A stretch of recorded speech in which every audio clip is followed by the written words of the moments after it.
All right, let's dig into Yum. Brand's Q4 earnings call, the home of KFC, Taco Bell, Pizza Hut, and more. It's fascinating to see how they've navigated this wild economic year, Wild is right. but still came out on top with 8% core operating profit growth for the year. That's not just surviving, that's thriving. Exactly. Especially for the QSR industry, that's impressive. Absolutely. And on top of that, 5% system-wide sales growth just in Q4. Driven by both new units. And same-store sales. Still a really good sign. It is. Now, we have to talk about the star performers, Taco Bell US and KFC International. They really crushed it. They did. Taco Bell US, they're in a league of their own. Category of one, right? That's it. They're way ahead of the industry average in sales growth. I mean, the Decades platform was genius, bringing back those nostalgic menu items. You're a genius. But it wasn't just about the nostalgia. No. They had smart value offerings, too, like that $7 Lux box. Appealing to those budget-conscious consumers. Right on the money. And speaking of strategic wins, KFC International's killing it, too. Yes. 7% system sales growth in Q4. Incredible. And a strong rebound in the Middle East. Remember all the trouble they had earlier this year with that conflict? Absolutely. Their recovery there is truly remarkable. It is. And on top of that, robust growth in Africa and Latin America. It seems like those emerging markets can't get enough of KFC. Now, not every brand had such a smooth ride. Pizza Hut, unfortunately, had some struggles. They did. Sales were down, mainly because of that fierce value competition in the U.S. Everyone's battling for a piece of that pizza pie. It's a tough market. And it's tricky for them to balance everyday value with those limited time, flashy promotions. Right. Finding that sweet spot is a real challenge. It is. Now, they did have a bright spot in India. They've been doing well there. Yeah, a market they've been nurturing for a while. And they're trying this new restaurant design in the U.S., focused on digital ordering and efficiency. It could be a game changer. Especially with how digitally savvy consumers are these days. And this leads us to a key part of their strategy. Their tech platform, White. It's not just a catchy name. No. This is transforming how they do things and how customers experience the brand. And what's impressive is it's not some off-the-shelf software. It's a complete integrated system. Wow. From ordering and delivery to back of house and even AI-powered marketing. So they built their own ecosystem instead of relying on different platforms. Exactly. It's a bold move. It is. And it's not just about control, it's about doing things better for everyone, customers and franchisees. Absolutely. They've rolled out AI-driven marketing across all U.S. brands, tailoring messages based on preferences and what people have ordered before. Oh, that's interesting. And don't forget, Taco Bell's voice AI ordering. Right. Talk to your phone, get a Crunchwrap Supreme. Exactly. It's a hit with the younger crowd. It's like something from the future. Shows how they're using tech to stay ahead of the game. Absolutely. They're not afraid to push boundaries. Now, let's talk financials. Yum. Brands is in a strong position. 8% growth in core operating profit for the year. Which basically means how much profit they're making from running their restaurants. Yeah, and it's a key number because it gives a clear picture of their performance, cutting through any one-time costs or gains. Exactly. And 8% growth is impressive, especially with rising costs everywhere these days. It suggests they're managing costs well, pricing things right to keep those profits coming. And they're not just sitting on that cash, they're sharing it with shareholders. Increased their quarterly dividend, $1.2 billion returned to shareholders in 2024 through dividends and share buybacks. It's a sign of confidence in their future. For sure. And they're keeping their debt in check, that net leverage ratio you mentioned earlier. It means they're not borrowing recklessly. Right. That's good to hear. They're playing the long game. Absolutely. Making money, sharing it, keeping debt under control. Sounds like a good recipe. It does. But looking ahead to 2025, they're optimistic but realistic. As they should be. They're expecting 4% to 5% unit growth. Which is great, but... Right, excluding those planned closures in Turkey because of, well, geopolitical factors. Yeah, complicated stuff. But that exclusion gives us a clearer picture of their underlying growth. They also expect same-store sales to improve as things settle in the Middle East and they get past some strategic closures from last year. It'll be interesting to watch how that plays out. It will. And the big thing, they're still aiming for another 8% core operating profit growth. Ambitious. It is, but they've met their targets before. Yeah. They're not letting external factors derail their plans. It shows real confidence. Absolutely. They're investing in tech, refining their brands, adapting to how people are eating these days. They're shaping the QSR landscape, not just reacting to it. Exactly. They're a company to watch for sure. Definitely. Now let's zoom in on some of those Q4 numbers. Okay, sounds good. Their system-wide sales, which include both company-owned and franchised restaurants, were up 5% in Q4. Driven by new unit growth and same-store sales growth. A good mix. It is. They opened a whopping 1,800 new units just in Q4. Globally. That brings their total for the year to over 4,500 new restaurants. That's massive expansion. It really shows the strength of their system and how much faith franchisees have in them. Absolutely. Now, same-store sales growth, which measures sales at restaurants open for at least a year, was a little quieter at 1% for the quarter. But, and this is important, that was affected by the Middle East conflict and those strategic closures. Right. So it's not the full picture. We need to dig a little deeper. We do. On a positive note, their restaurant-level margins, essentially how profitable each restaurant is, improved in Q4, hitting 17.6%. That's a good sign. It is. They're managing costs well at the restaurant level, and their pricing strategy is working. Increasing sales and improving profitability. Now on to their 2025 outlook. They're projecting 4% to 5% unit growth, excluding the Turkey closures. Still healthy growth, especially in this global climate. It is. And they expect same-store sales to pick up as those Middle East issues fade and they move past the closures from last year. So we might see those same-store sales numbers jump up in the coming quarters. Fingers crossed. And they're planning to keep that net leverage ratio stable. Responsible financial management. For sure. And here's the big takeaway. They're still forecasting another year of 8% core operating profit growth. That's a bold statement. But it shows they're confident in their plan and their ability to deliver even with all the challenges out there. We're in control. And that's what makes them stand out. They're not just reacting, they're shaping the future of the QSR world. Now, before we move on, we need to acknowledge something. Go on. The restaurant industry, it's dynamic. It is. Unpredictable. Definitely. Competition is fierce, people's tastes change constantly, and those ingredient costs, they can be all over the place. So past performance doesn't guarantee future results. Right. Things happen, like that conflict in the Middle East. Disrupts operations, affects consumer sentiment. Exactly. Yeah. And food trends, they come and go, influencing demand. And new competitors are always popping up. It's a tough business. It is. So, Yum! Brands has a great track record and a strong base, but they need to stay on top of things. Vigilance is key. It is. Investing always carries risks. Absolutely. Do your research. Right. Make informed decisions based on your situation and how much risk you're comfortable with. All great advice. Yeah. Now let's have some fun. Time for our This Is Not Financial Advice segment. The disclaimer is key. Always. It's where we brainstorm a crazy but somehow believable trade idea. Ready? I'm all ears. What if Yum! Brands, with all their tech smarts, created a virtual restaurant concept? Okay, I'm intrigued. A one-stop shop for all your cravings. KFC, Taco Bell, Pizza Hut, all in one app. I like where this is going. And get this, it's all delivered by robots. A virtual Yum food court delivered by robots. That's thinking outside the box. Right.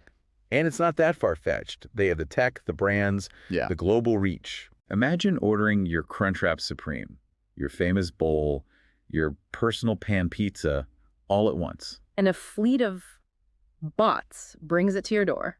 Ultimate convenience. You would definitely tap into that desire for digital-first experiences. And with those rising labor costs, robots could be the solution. No more minimum wage debates, no more staffing issues, just bots working 24/7. It's a bold idea, but Yum! Brands has a history of bold moves. Remember the Doritos Locos Tacos? Exactly. Game changer. Or that fried chicken sandwich craze KFC starked? Who's to say they can't create a robot-powered virtual restaurant empire? It's an exciting thought. It is. Yeah. And think about it. They could use their existing kitchens and delivery networks, keep costs down. Plus, they have all that customer data. They could personalize marketing like crazy. Drive demand for specific items. It's a win-win. Customers get convenience, Yum! Brands streamlines, expands, and shareholders, well, they benefit from this revolutionary model. A delicious idea. But, and I can't stress this enough, this is purely hypothetical, a thought experiment. Pure speculation. This is not financial advice. Don't go buying Yum! Brands stock because of our robot fantasy. But it's fun to think about. It is. It keeps things interesting. Definitely. Back for more on Yum! Brands, and this time we're going behind the scenes into the Q&A from the earnings call. Where the analysts really get to dig in. Exactly. Grill the management team, get those juicy details. It can get intense. And one of the big things they kept coming back to was Yum. Brands' international business, especially with all the economic uncertainty globally. Makes sense. A lot of their revenue comes from outside the U.S. So how are those geopolitical events and those currency swings affecting things? That's what they wanted to know. Right. It's a complex landscape out there. And David Gibbs, the CEO, he was upfront about it. He admitted things have been tough, but he was also optimistic about 2025. Interesting. He highlighted that KFC comeback in the Middle East. Sales really bounced back in Q4. Remember all the trouble they had earlier this year? It's a great example of how they can adapt, stay agile. And now they're seeing the rewards. They also pointed out that KFC is doing really well in other international markets too, especially Africa and Latin America. Those are key growth areas for a lot of QSR brands. And Yum! Brands is taking full advantage. New restaurants, menus tailored to local tastes, strategic value promotions. It's a winning combination. Hitting all the right notes. They are. Another hot topic, the financial health of their franchisees. The backbone of the operation. Exactly. Analysts wanted to know how they were doing. Because if the franchisees aren't doing well, nobody's doing well. Right, it's all connected. Chris Turner, the CFO, jumped in on this one. Said franchisee health is strong globally. And he had the proof. 4,500 new units globally in 2024 are record. Wow, that's a lot of new restaurants. Clearly, franchisees are still eager to partner with Yum! Trans. Even with those challenges in the Middle East. Even there, they opened a good number of units. They still see the long-term value. Makes you think. It does. Now let's talk tech, specifically their Byte platform. Ah, the tech that everyone's talking about. Analysts were curious about the benefits of Byte, especially compared to just using third-party solutions. It's a big question these days with technology changing the game so rapidly. And David Gibbs, he was confident as always, he said Byte is a major advantage for them. It gives them control over their tech, lets them build what they need, what solves their specific problems. They're not relying on someone else's timeline or priorities. Exactly. And they were proud of the speed and efficiency gains they've seen with Byte, especially that quick rollout of AI-driven marketing personalization across their U.S. brands. Getting those new features to market fast, that's a big deal. It is. And because they own the tech, they don't have those expensive, restrictive contracts you often get with third-party platforms. Freedom to innovate, freedom to experiment. They're in the driver's seat. And it's not just about the customer experience either. Byte is integrated into how those restaurants operate. Making everything run smoother, from orders to the kitchen to deliveries and inventory. Streamlining, cutting costs, improving efficiency. A well-oiled machine. Exactly. Now, no earnings call is complete without talk about long-term strategy. Of course, the big picture. And analysts were interested in KFC US, a brand that's had its ups and downs. It hasn't been performing as well as its international sibling. Right. But Gibbs believes in the brand. He pointed to the success of their new concept store, Saucy, by KFC. That's the one focused on a more modern digital experience, right? Sleek design, mobile ordering, maybe even robot server someday. Who knows? Yeah, you're just teasing. I am. But they are expanding that test concept in 2025 to see how it goes. Smart move, test and refine before going all in. And they're trying new menu items, new value platforms to attract a wider range of customers, especially those younger tech-savvy folks. Always chasing the next big thing. They are. And of course, we have to talk about capital allocation, shareholder returns. The money stuff. Analysts want to know how the company's using its cash, how it's rewarding investors. And Chris Turner, the CFO, reassured everyone. They're committed to maximizing shareholder value, he said, pointing to that dividend increase and the share buyback program. Putting their money where their mouth is. Exactly. They also mentioned they're sticking with a stable net leverage ratio. Meaning they're not planning on taking on a ton of debt. Right. A balanced approach, focused on growth, but also financial stability. A sensible strategy. It is. So this Q&A session, it was packed with insights. Yum. Brands is all about growth, domestic and international. And they're using tech, innovating, strengthening those franchisee relationships, keeping shareholders happy. Solid financial foundation, clear vision for the future. They seem well equipped to handle whatever comes their way. But as always, this is just our interpretation. Not financial advice. Do your own research, consider your own goals, and risk tolerance. Make informed decisions. That's the key. Couldn't have said it better myself. Now, before we wrap up this part, let's touch on a topic that's been making waves in the investment world. ESG investing. Environmental, social, and governance, right? Exactly. It's a hot topic. Some love it, some hate it. It's complex, that's for sure. And Yum, brands, like many big companies, is navigating this ESG landscape. They've made commitments to reduce their environmental impact, improve social responsibility, all that. But some investors say they're not doing enough. Or it's just PR, not real change.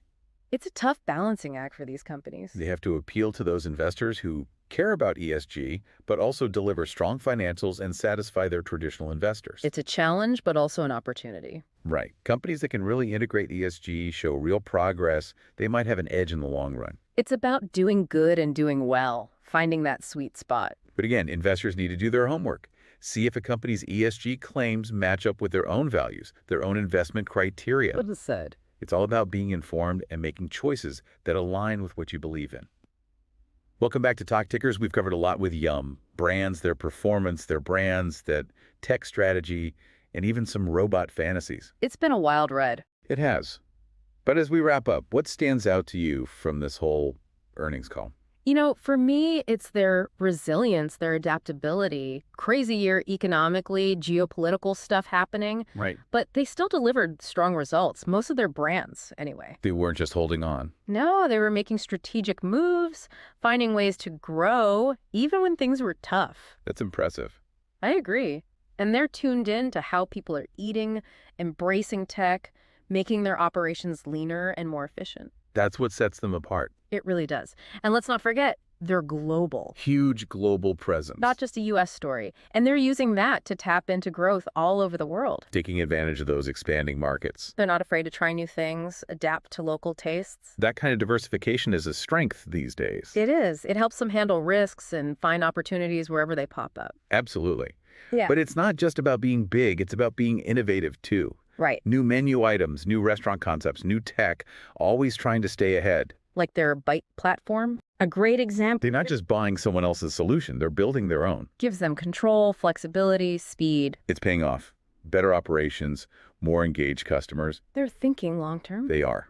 So bottom line for investors, what are the key takeaways here? Well, I think it's clear, Yum. Brands is well run. They've got a history of delivering strong financial performance. Even when things get rough. Exactly. Strong leadership, a clear vision, and they get things done. They do. And they're not afraid of change, they're embracing it. New menu items, new tech, new ways of reaching customers. Always evolving. Always. And they're committed to shareholders, those dividends, share buybacks. Sharing the success. They are. So, all in all, Yum. Brands seems like they're in a good spot for future growth. But we have to say this. Well, wait. Do your own research. Think about your own goals. How much risk are you comfortable with? Make those informed decisions based on your own situation. Couldn't agree more. Remember, this is just our take on things. This is not financial advice. We're just two guys who love digging into earnings calls. Sharing what we find with fellow investors. Hopefully it helped you make those informed decisions. That's the goal. If you enjoyed this deep dive, stick with us on Talk Tickers. We've got more earnings call breakdowns coming your way. Always more to explore, more to learn. That's right. Until next time, keep on ticking.